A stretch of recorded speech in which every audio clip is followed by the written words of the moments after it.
akalar sizga topshirib Любой berilgan shartlar bajarasizlar ekan. Mana keldinglar, ko'rdim, gap so'z yo'q. Men ham sizlarga shart berishim kerak ekan. Sizlarda shunaqa shart bor ekan. Demak, meni shartim shu O'zbekistonda imkoniyatinglar, sharoitinglarga qarab, bozorda savdo qiladigan yosh katta onaxonlarga qo'ldan kelgancha yoki pul tomonlama, finansiy tomonlama yoki shu nimadir olib berib, qanaqadir bir texnikani bilmayman, yordam berib shu narsani video qilib joylash. Meni shartim shu. Biz shart qabul qildik. O'zbekistonda, Samarqandda biz bozorda biz Fayoz akam bilan Mehroj akam nomlaridan shartni bajarishga kirishamiz. Ketdik. Yaxshi. Qadar nechta bo'lyapti o'znikalari? Qolajon mamnun olib qo'yasiz. Akalarimiz nomidan sizga bitta duo qilib qo'ysangiz bo'ldi. Aytganingiz. Xolam ayt. Hamma sen ko'rinda sizga topshirib ketaman. Bitta duo qilib qo'ysangiz bo'ldi bizdan. O'zbekistonga borishimdan o'zi hech qanaqa ma'no qolmadi akalar. O'zbekistonga единственный borishga arziydigan narsa bu kecha bo'lib o'tgan Ummonda konserti edi. O'sha konsertga tushgan odamlarga O'zbekistonda turib Amerikaga kelgan odamki havas qilgandan ko'ra ko'proq o'sha konsertga tushgan odamlarga men ko'proq havas qildim. Yoshligimizda kerak bo'lsa hozirgi yoshlar ham bir-biridan yashirib uyalib, Ummonda qo'shiqlarini uyida borib gulli ko'rpachasini tagida sevgilisini eslab yotsa kerak. Xullas hamma yaxshi ko'radi, hamma biladi Ummonni.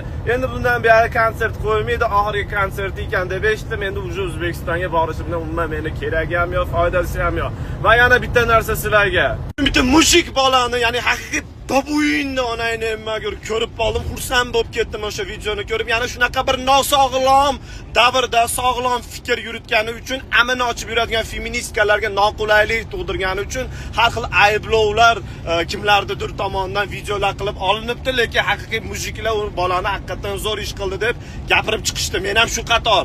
Xullas o'sha inson dastavkada ishlaydigan brat meni ko'ryapti turgan bo'lsangiz, lichkamga yozib yuboring yoki tanishlari bo'lsa menga yozib yuborsa, men o'sha bolaga Abdushi bir xachabi bir $100 pul tashlab yuborgim bor.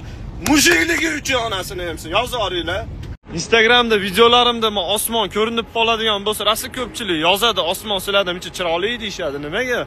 Bizda O'zbekistonda bunaqa emasmi akalar?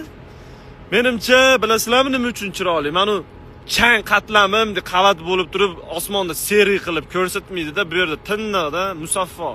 O'shancha mana shu farqi bo'lsa kerak. Atamen boshqa bir raznicasini bilmayman aka. Kelamani Ford Mustang 40 minutdan beri mana shu yerda qimillamay turibdi, mashinasini o'chirgani ham yo'q. Nima uchun bunaqa holat? Sizlarga savol beraman. Birinchisi egasi o'lib qolgan, ikkinchisi egasi uxlab qolgan, uchinchisi egasi umuman yo'q. Kim topdi javobini? Egasi o'lib qolgan. Bizni cho'pay bilan o'tirib olib, kimlarni ko'tini kavlash bo'yicha koinot chempionimiz u ayniqsa erkaklar biladi. Hammamizga shunaqa mashinalar hamda shunaqa nomerlar nasib qilsin.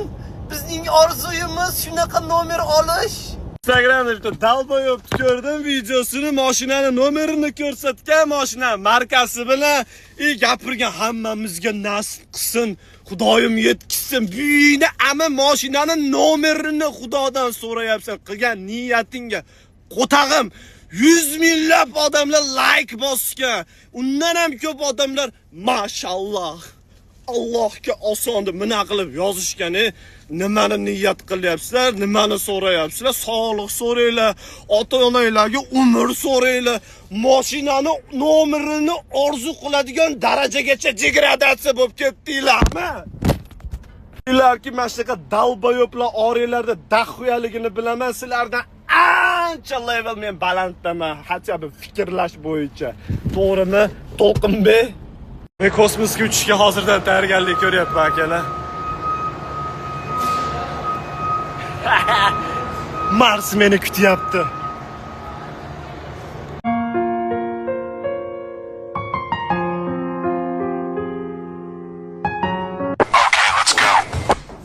Sizlarga mana shu joyda spesialni keldim Chicagoga. Sizlarga shu joyda video qilib ko'rsatish uchun. Bilganlar yozoringlar, qat ber.